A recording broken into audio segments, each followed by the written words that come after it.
Já queremos acolher o Danilo, que vai ser boca de Deus para você nessa noite.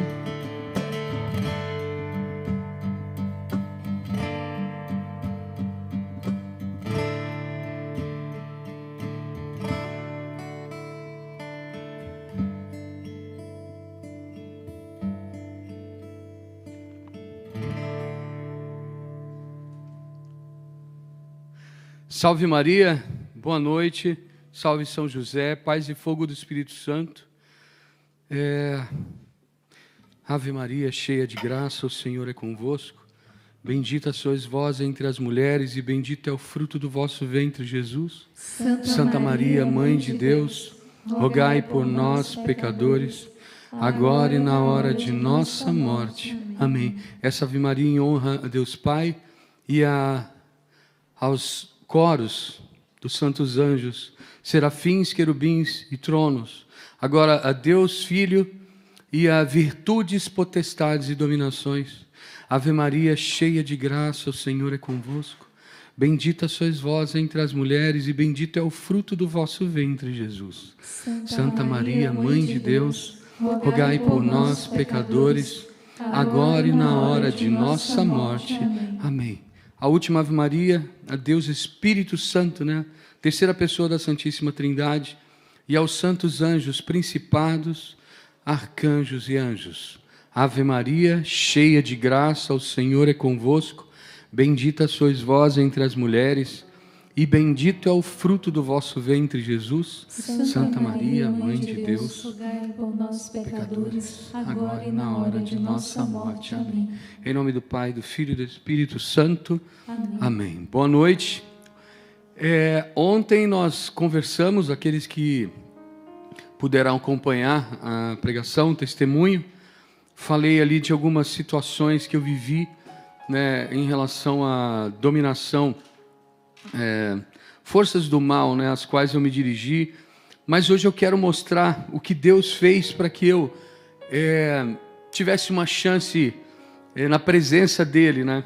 E eu não tenho como não começar de outra forma, não tenho como começar de outra forma, senão agradecendo minha família, né? Minha família que ao longo desses quase 27 anos me apoiam, entendem meu ministério, rezam por mim. Se eu estou aqui hoje com saúde inteiro, falando de Deus, é porque eu tenho uma família que reza por mim, uma família que apoia o meu ministério. Então, muito obrigado, eu agradeço de coração. Sei que alguns dos meus familiares podem estar nesse momento assistindo e rezando por mim. E a minha família teve uma participação importantíssima, já no processo aquele processo de sofrimento e a intercessão constante para que eu fosse liberto, né? Para que eu fosse liberto. Eu me lembro que quando eu saía para usar droga, eu levava o que na época eu chamava de kit do maconheiro, né? Desculpa eu falar dessa forma, mas era a linguagem que a gente usava naquele tempo. Eu tinha cuidado de levar o colírio, levar uma pasta de dente, um house, levar coisas que escondessem, né, o cheiro, os olhos vermelhos da maconha, que pudessem disfarçar, né? A minha mãe, Dona Leia, ela não sente cheiro, né? Ela não tem o sentido do olfato, não funciona. Então, quando ela estava sozinha em casa, eu não cuidava do cheiro, porque ela não sentia cheiro. E aí aconteceu que um dia, isso foi alguns meses apenas antes do meu batismo no Espírito, eu saí para usar droga, e aí eu não me com cheiro, né? Porque minha mãe não sente cheiro, ela estava sozinha em casa, era tarde. E aí quando eu cheguei em casa, para minha surpresa, a minha irmã Maria José estava com a minha mãe. E aquilo não estava nos meus planos, né? E eu tinha acabado de fumar maconha, e não era uma coisa que eu fazia com intervalos grandes de tempo, né? Havia semanas em que eu fumava todos os dias e mais que uma vez por dia, e quando tinha cocaína eu cheirava, bebia, eu misturava as coisas, né? Então eu estava sempre embriagado. Mas quando a gente acaba de usar, a coisa é um pouco mais intensa, né? Quando eu cheguei em casa e vi aquele cenário, minha irmã com a minha mãe, eu vi que a coisa ficaria um pouco complicada para o meu lado, né? Tentei disfarçar, mas não teve jeito. E aí a minha irmã me pegou, me levou para o meu quarto. Ela e minha mãe trancaram a porta, me sentaram na cama. E aí a minha mãe já ajoelhou diante de mim, começou a chorar. E a minha irmã Maria José ficou de pé atrás dela, né? Ficou atrás dela, conversando. Elas me chamam de Nilo, né? Desde criança não me chamam de Danilo, chamam de Nilo. E ela falou: Nilo, a gente sabe o que você está fazendo, a gente já está te acompanhando, já está rezando faz tempo. Isso é só uma prova do que a gente já sabe. E aí o que ocorreu, né?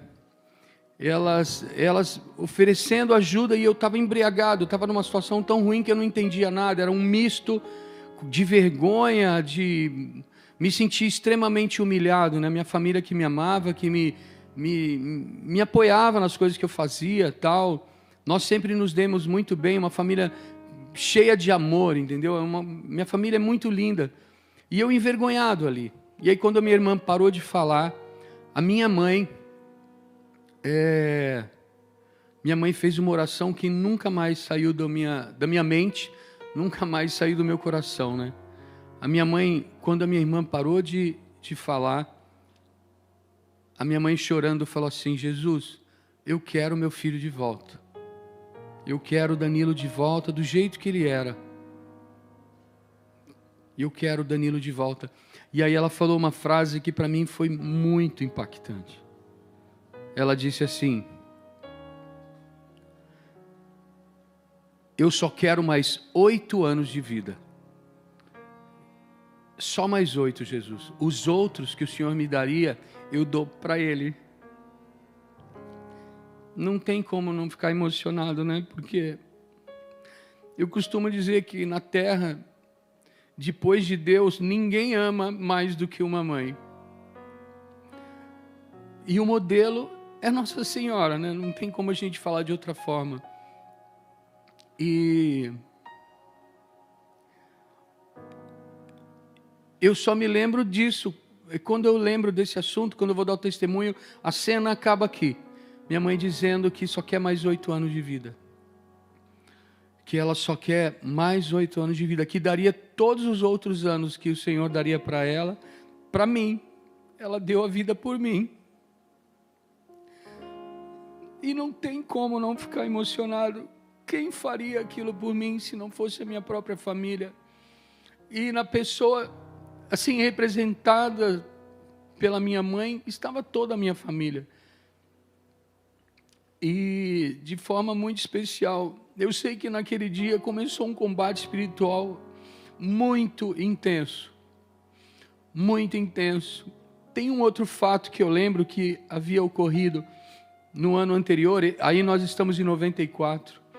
No dia 16 de março de 93, a minha tia Graça, ela é irmã da minha mãe, também uma mulher de muita oração, ela tinha escrito uma carta para mim, e ela me mandou um livrinho amarelo, assim, Rock, Qual é a Verdade? Foi escrito por um padre, eu não me lembro o nome dele agora.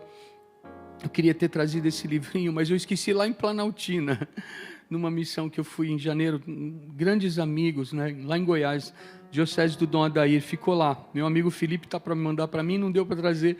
Mas esse livro contava umas realidades do rock que eu não conhecia, aquelas músicas que eu tocava. E na cartinha dela, da tia Graça, ela falava que ela queria muito que eu compusesse uma música para Jesus. Era uma carta linda de um momento que ela viveu diante de uma imagem de Nossa Senhora das Graças. E guarde essa data, 16 de março de 93. Aí avançando um ano, estamos aí em junho de 94. E essas orações se tornaram muito intensas. Muito intensas. Todos começaram a orar por mim, eu não tenho como pensar diferente, porque o resultado veio. Portanto, mãe, não desiste do seu filho. Eu conheço aquele movimento lindo no Brasil, mães que oram pelos filhos. Eu tive a oportunidade já de pregar, conduzir adoração numa vigília das mães que oram pelos filhos, lá na paróquia do padre Anderson Guerra, na nossa diocese. Foi um momento maravilhoso, tive outras oportunidades com outras mães que oram pelos filhos ao longo desses anos de ministério, e eu tenho visto que são muitos os testemunhos das graças recebidas pelos joelhos que são calejados nas madrugadas, pelos filhos que estão na cadeia, pelos filhos que estão no tráfico, pelos filhos que estão na balada, assim como eu estava, né? E aí essas orações começaram a ser mais intensas. E aí a minha irmã mais velha, Ana, que tinha me dado a Bíblia, aquela primeira Bíblia no ano de 90, eu falei aqui 6 de maio de 90, eu acho que eu falei isso ontem. Ela começou a me convidar para ir num grupo de oração. E eu completamente chapado, vamos lá, né? E aí acabou que um dia ela conseguiu me convencer. Era a semana, era o início do mês de agosto de 94. Olha só, gente, 2 meses de intercessão poderosa. Resgataram alguém que estava com 25 anos já totalmente detonado, né? E ela conseguiu me levar. Era 13 de agosto de 94. Eu entrei pela primeira vez num grupo de oração da Renovação. E eu sou muito grato ao que o Senhor fez na Igreja Católica com a Renovação. Eu entrei naquele lugar, eu estava drogado. E o que me fazia gostar de estar ali é porque eu estava com a minha irmã. E era muito bom estar com a minha família. E aí, era um ambiente diferente, porque eu estava acostumado a entrar em locais cheios de pessoas, em shows, né? Pessoal, boa parte do lugar, a gente encontrava a galera que estava bêbada, ou então drogada como eu estava, então, eram ambientes diferentes daquele, mas aquele ambiente era diferente, o pessoal cantava uma música que eu não conhecia e todo mundo levantava as mãos, aplaudia, tinha gente chorando, de repente eles falavam línguas que eu não entendia. Mas, enfim, eu sentei e aí o Carlinhos começou a pregar, nunca me esqueço. E ele pregou Deuteronômio, capítulo 18, do 9 ao 12. Quando ele fez essa pregação, antes dele explicar o texto, antes dele fazer uma hermenêutica, antes dele falar qualquer coisa das impressões que ele tinha sobre aquele texto, começou a mudar alguma coisa em mim, né? O texto está aqui, eu vou ler um pequeno trecho, né? Alguns versículos. Quando entrares na terra que Yahvé teu Deus te dará, não aprendas a imitar as abominações daquelas nações.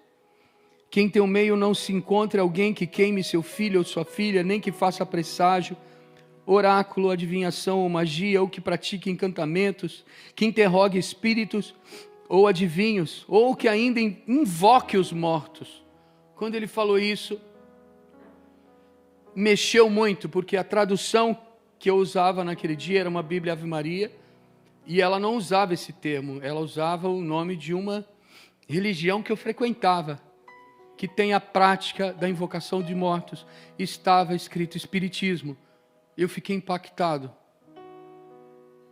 Eu lia a Bíblia todos os dias, como eu falei ontem. Eu conhecia a Bíblia. Quando citava um livro, um capítulo, um versículo, eu achava com facilidade, porque eu já lia todos os dias há 4 anos e 3 meses. Eu lia, eu conhecia, e isso eu nunca tinha encontrado. Eu falei, nossa, como eu não encontrei isso? E aí ele começou a pregar, e aquilo, meu coração foi sendo transformado. O Carlinhos, ungido pelo Espírito, como tem poder a palavra de Deus, como tem poder um homem entregue à palavra de Deus.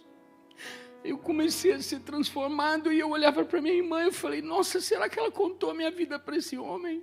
Quem é esse homem para saber da minha vida desse jeito? E aí ele abriu um outro texto no meio da pregação. Se você está com a Bíblia, abre aí. 2ª carta de São Paulo aos Coríntios.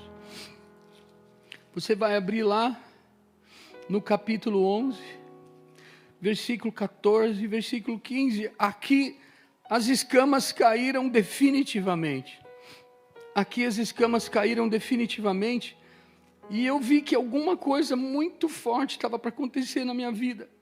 Versículo 14, 2 Coríntios capítulo 11. E não é de estranhar, pois o próprio Satanás se disfarça em anjo de luz. Por conseguinte, não é surpreendente que os seus ministros também se disfarcem. Parece que eu estou lá naquele dia. Me desculpa chorar, irmão. Me perdoa. Me desculpa. Como tem poder, a gente volta ao dia do batismo. A gente volta, irmã. Deus nos dá essa graça. Mas o fim desses corresponderá às suas obras. Eu falei, eles fazem caridade. Naqueles lugares que eu ia, rezava-se Ave Maria, rezava-se Pai Nosso, tinha imagens do Sagrado Coração de Jesus, Imaculado Coração de Maria. Eu nem sabia o nome das imagens, os títulos, as devoções, mas tinha lá, era uma referência. E aí, ele continuou a pregação e eu olhava para minha irmã, nossa, ela contou isso também para ele. Ela contou tudo para ele. Ele sabia da minha vida. Quem contou isso para ele? Foi o Espírito Santo. E aí, acabou o grupo de oração. Havia atendimento para pessoas que precisavam de oração e para as pessoas que não moravam em Cubatão. Essas pessoas tinham preferência. E eu não morava em Cubatão, eu morava em São Paulo, na casa que a banda de rock que eu tocava havia alugado, né? Eu desci a serra para ir nesse grupo de oração com minha irmã, especialmente para isso. E o meu projeto era, com a minha Bíblia debaixo do braço, ir para esse grupo de oração, porque a minha irmã pediu, e um pedido de uma irmã tem muita força, né? Pedido da família vale muito. E ela é minha madrinha. Hoje 2 vezes madrinha. Madrinha de crisma e madrinha de casamento. E aí, de repente, eu sentei naquela cadeira, Dona Dulce do lado direito, Dona Conceição do lado esquerdo, e elas falaram assim, quem é você? Como você se chama? E a gente começou um diálogo, e tudo que eu falava, elas rebatiam usando a palavra de Deus. Tipo, coisas horríveis, tipo, por que eu não posso fumar maconha?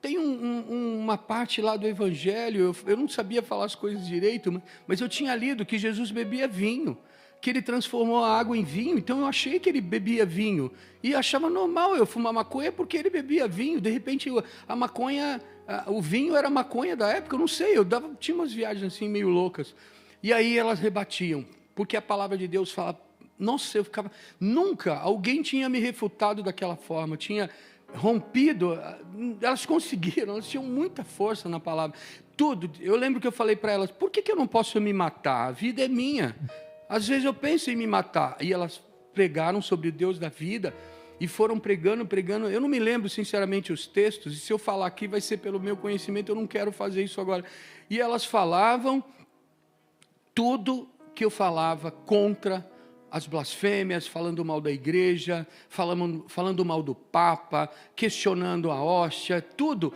Elas rebateram cada argumento meu usando a palavra de Deus. E aí, de repente, elas disseram assim, podemos orar por você, Danilo? Eu falei, claro.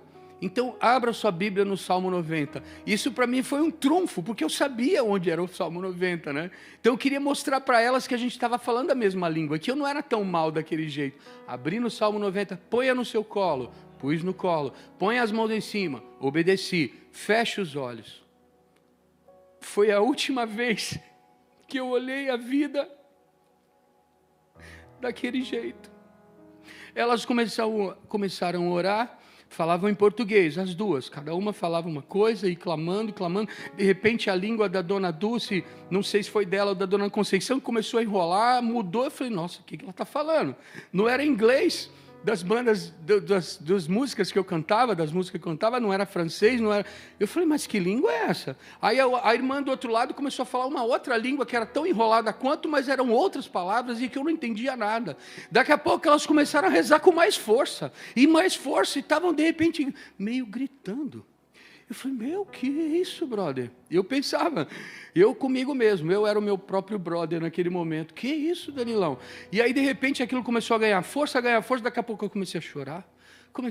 E chorava de gritar, e chorava. E foi saindo uma coisa assim, aquela dor, aquela amargura foi saindo. E eu não sei quanto tempo durou aquilo, eu não sei. O Fradão dizia, né, que a ação de Deus é atemporal. Ele estava falando do Kairos, né? Eu sei que quando eu abri os olhos já era outra coisa, que tudo se apresentava de forma diferente.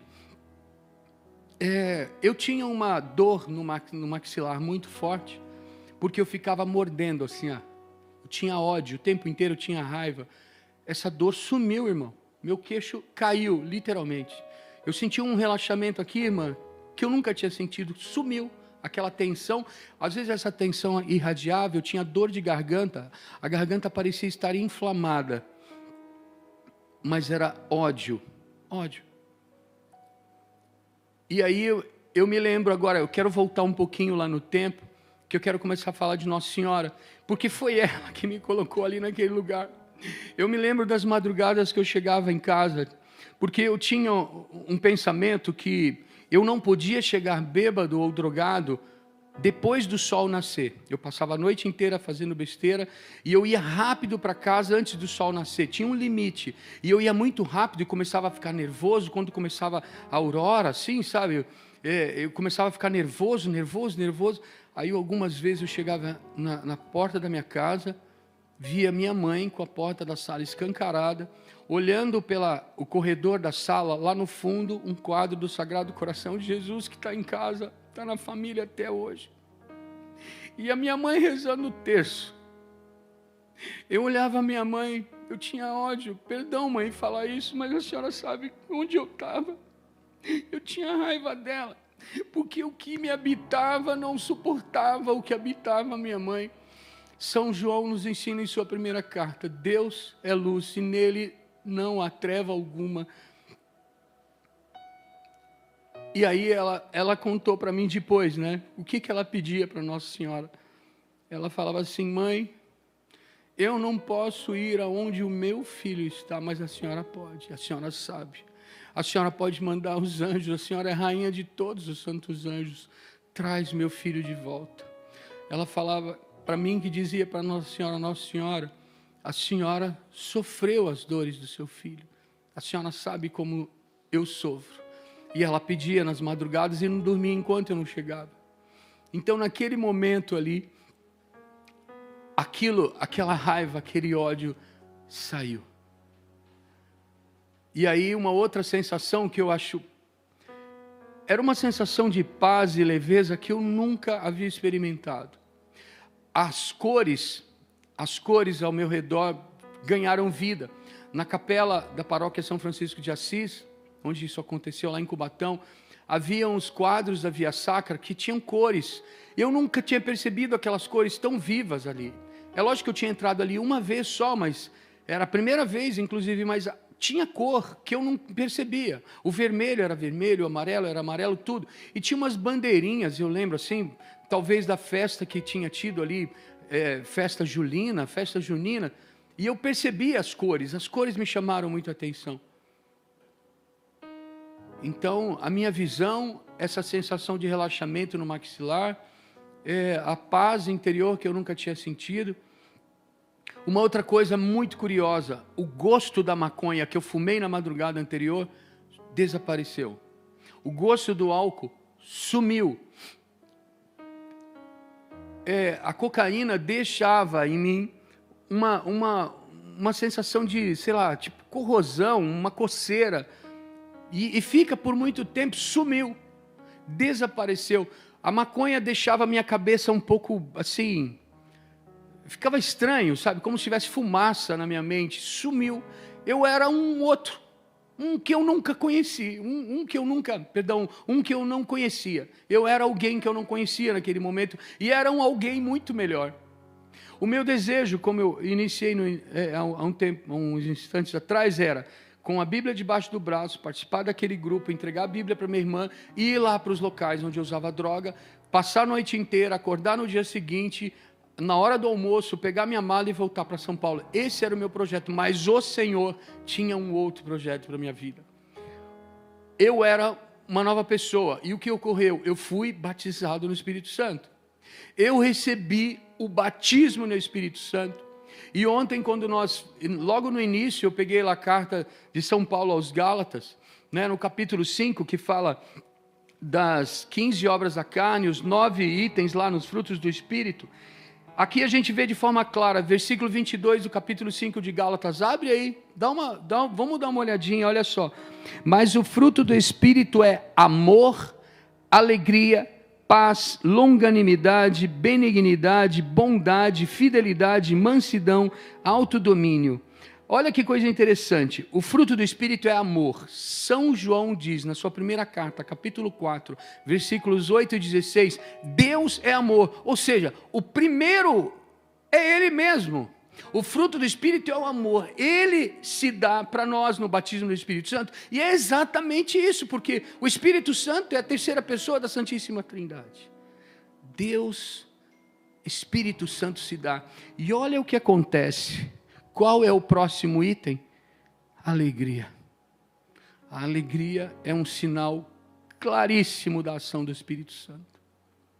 Sinal claríssimo da ação do Espírito Santo. Imaginava existir. Fui para casa, dei um abraço no meu pai, foi a primeira vez que eu falei, pai, eu te amo, e eu falei, pai, aquele Jesus que o Senhor anunciou, eu provei hoje. Eu conheço aquele Jesus, eu tive uma experiência com ele. Abracei meu pai. E aí, isso aconteceu em 13 de agosto de 94. Essa semana, eu estou vivendo a última semana do 26º ano da vida missionária. Domingo de Ramos, eu completo 27 anos de vida missionária. E durante a vida missionária, como eu vivi essas situações espirituais um pouco complicadas, a gente acaba vivendo isso no ministério, né? E as situações de perseguição espiritual, situações constrangedoras que nos dão medo, elas acontecem ao longo do caminho, né? Porque Deus nos leva a resgatar pessoas que viveram o que eu vivi. E aí, ao longo dos anos, eu buscava uma graça, né? Na vida espiritual, eu buscava uma graça.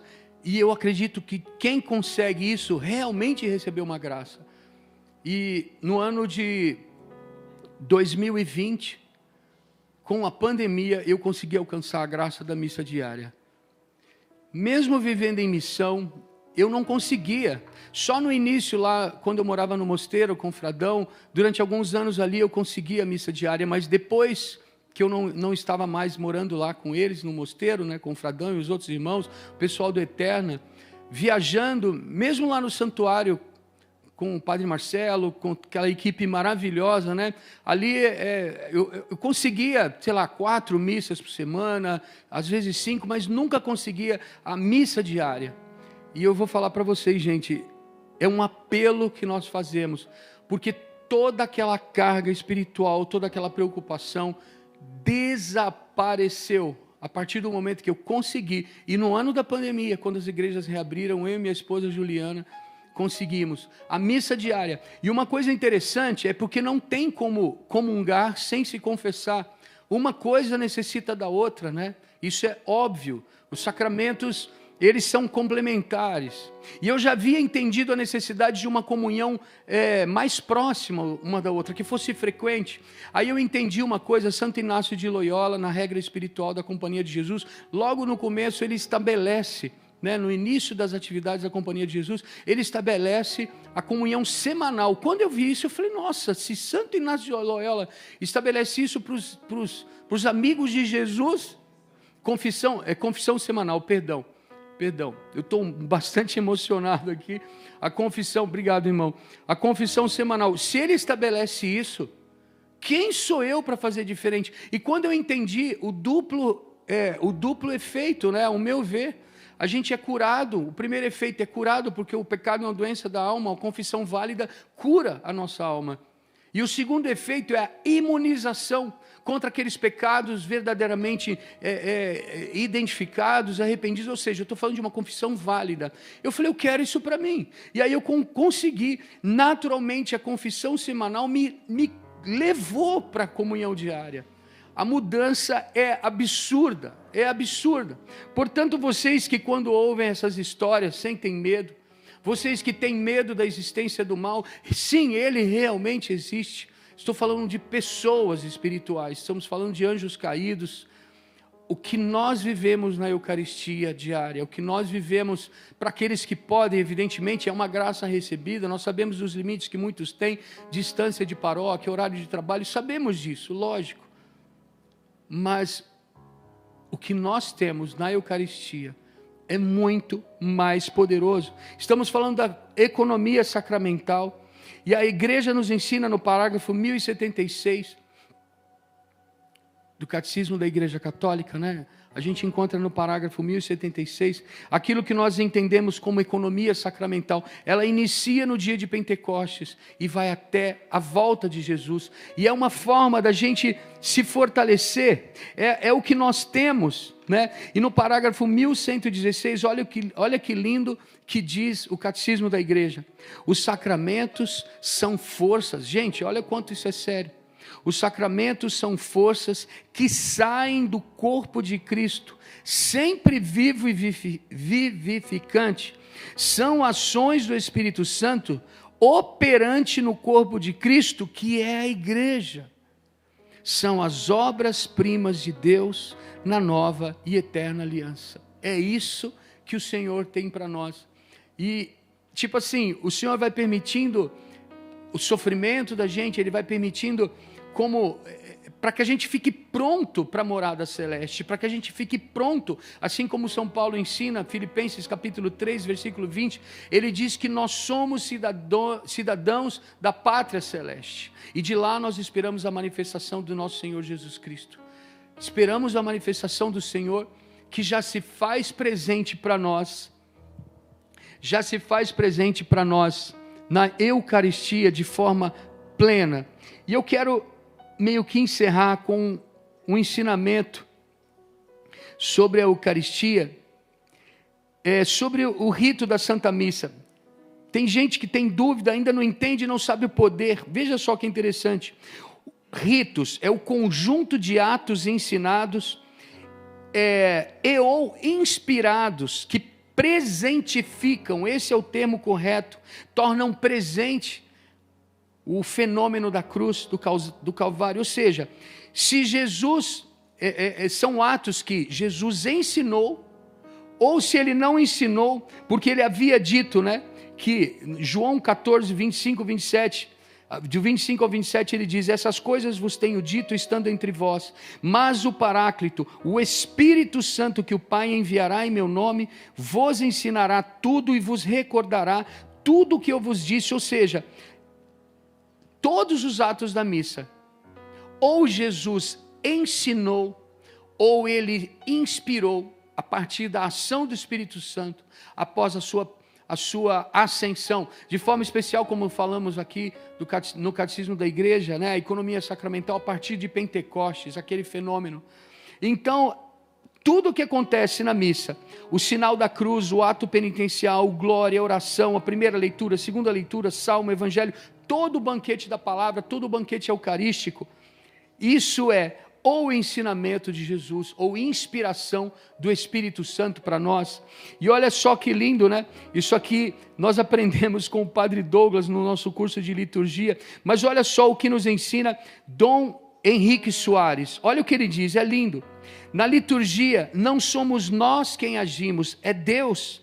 Não é o homem quem faz, é Deus quem faz. A Santa Missa é uma sequência de atos de Deus. Aqui eu coloco algumas palavras minhas. A Santa Missa é uma sequência de atos de Deus e não atos do homem. A liturgia é o lugar da manifestação de Deus. Entendeu? Bendito seja Deus que nos reuniu no amor de Cristo. Quantas vezes nós falamos isso? Porque é o Senhor que nos reúne.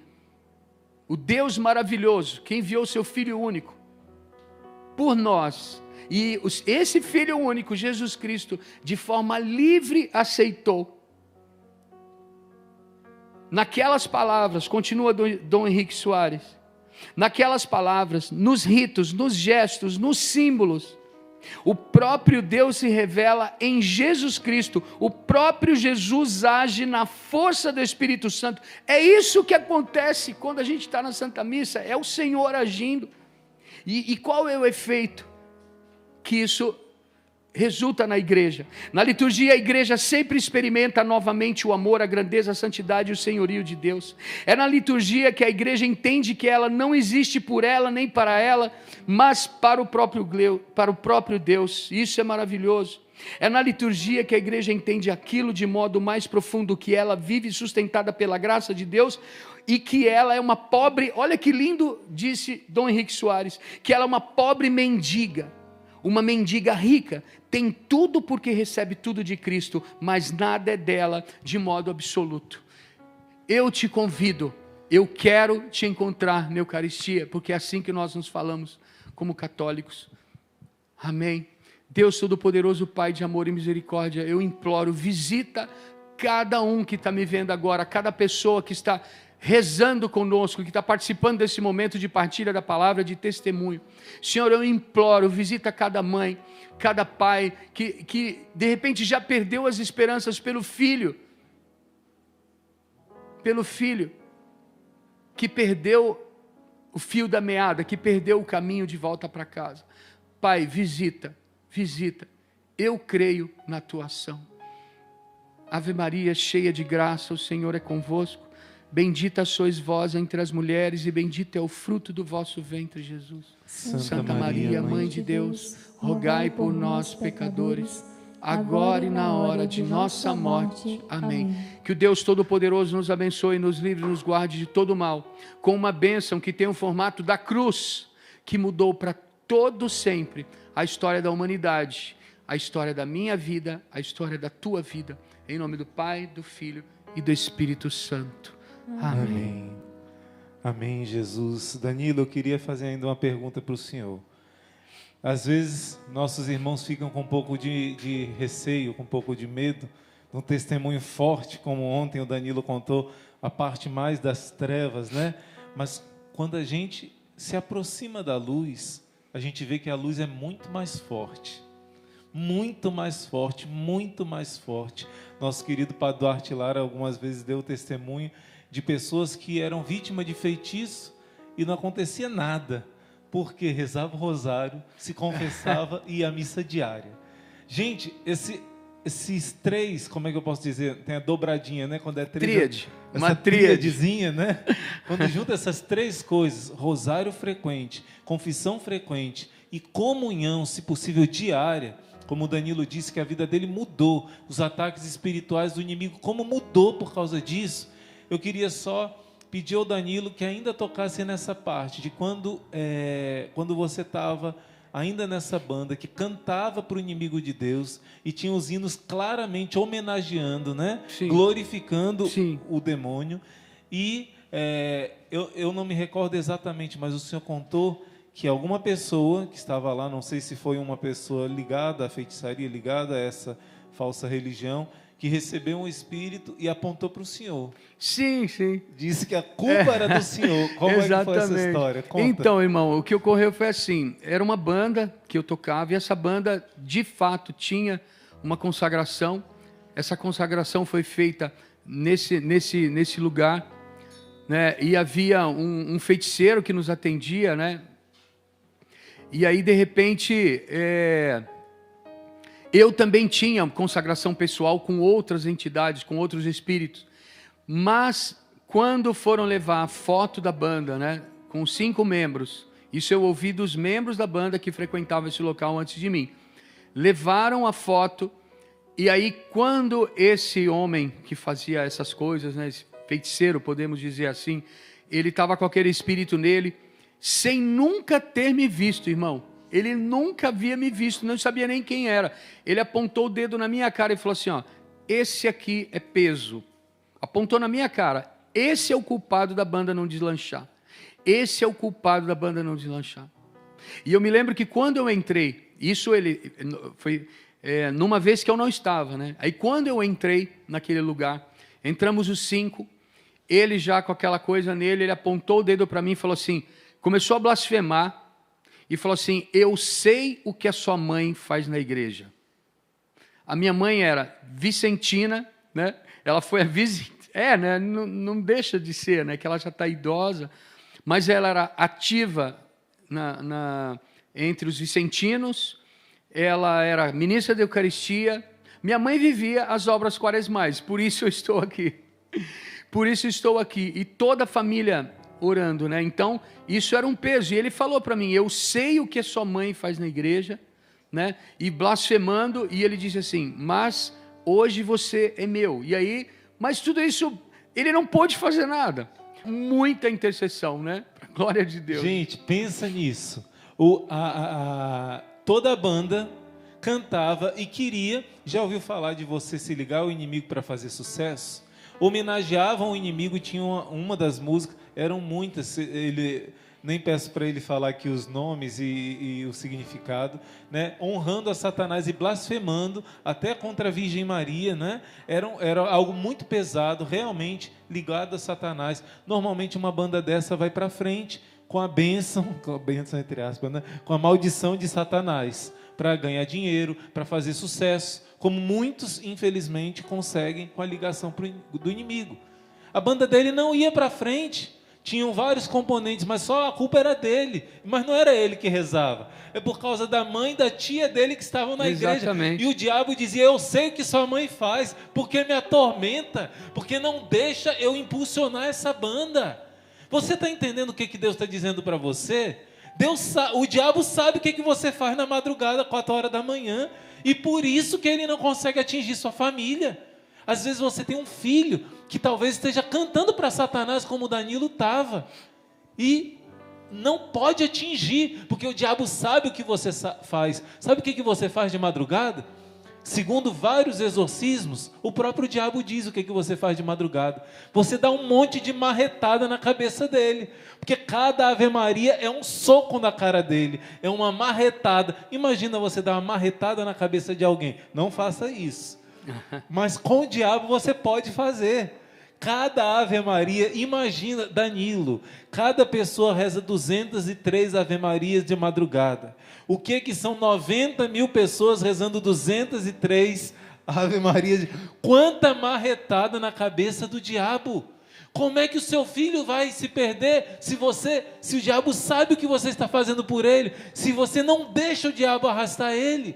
Por causa da oração da mãe, do pai, da tia, especialmente o rosário. Grava isso, gente. Hoje o Danilo está dando remédio, com a vida dele é uma prova concreta, e ele se envolveu de uma maneira, aqui não deu tempo de contar nem um átimo, né, do pouquinho que a gente já conversou e do muito que tem de história, de como... Enfim, não vou tocar aqui no assunto, não quero assustar as pessoas, né, de algumas coisas que o Danilo me contou, mas eu quero dizer que eu não sei qual é a situação dos seus filhos, não sei qual é a situação de pessoas da sua família, mas com essas 3 coisas que o Senhor está te dando, através da história de vida do nosso irmão Danilo e dos pais, né, dele, da tia, rosário, confissão semanal. Nossa Senhora pede em Medjugorje mensal, mas no Padre Gobe ela aconselha, se possível, semanal.